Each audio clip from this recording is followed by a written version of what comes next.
What's up, guys? Little garage update. I opened up my garage. Now I have a full double garage, and the shop's looking nice. But yeah, this time on Legacy 4x4, we're gonna say hi to the dogs and make another side project. This time it's a jig for a belt sander.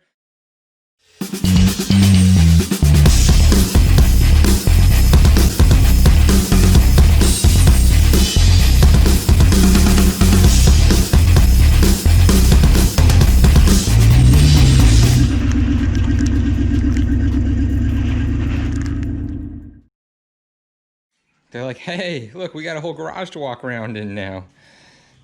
But yeah, so let's get back to it though. This one is a jig for a belt sander, like I said. It's nothing too complicated. Just a flat plate, 2x2, 2x2, 2x2, 2x2, just welded together. With these dimensions, nothing too crazy. It holds, tension bars and rollers for the belt sander to, get driven off a motor that's going to be attached to the plate. So we're gonna make this frame real quick, this chassis, as you will, for it, and we're gonna bring it back, test it, everything, and we're gonna have a good time with it.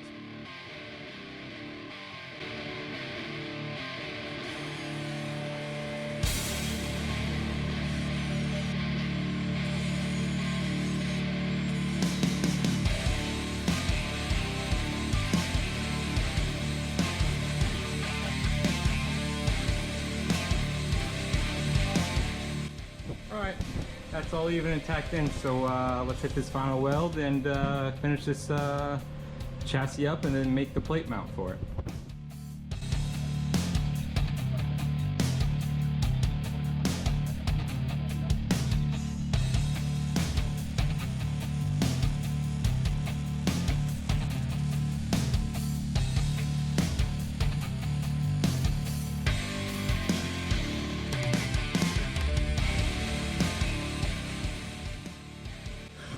Alright, so that's built together and tacked in. I'm only going to stitch this middle one. There's no point to fully weld it, and stitching will be fine.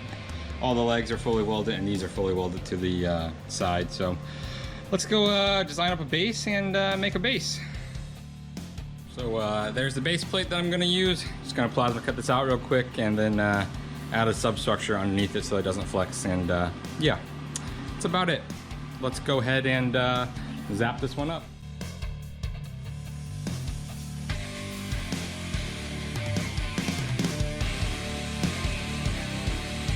Alright, so I got the plate made, and it's not going to be thick enough to support itself, so I'm going to add a substructure to it, like I said, and I'm just making some hand-created U-channel with a piece of 2x2 and the power plasma. So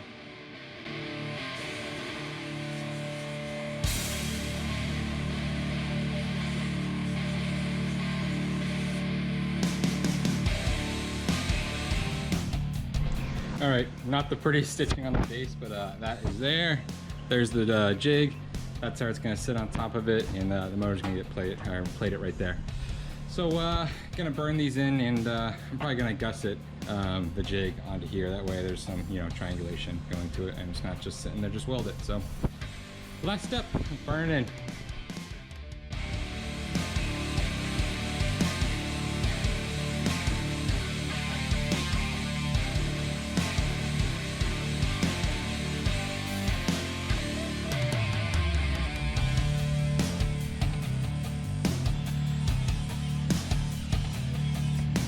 So as soon as I got done with this design, the customer called me up and wanted to change his design. So yeah, just enjoy this while it lasts, but let's just buzz ahead to the change of design.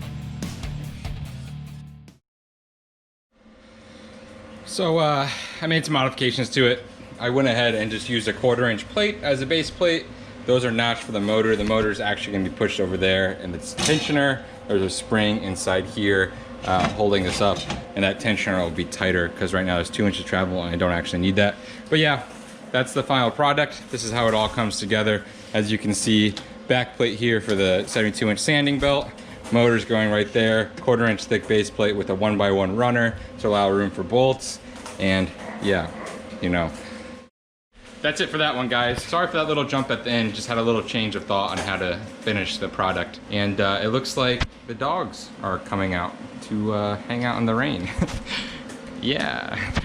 that's the next project. That one's coming up. I'm gonna do a trailer rebuild and a trailer modification in this bad boy. So see you guys next time.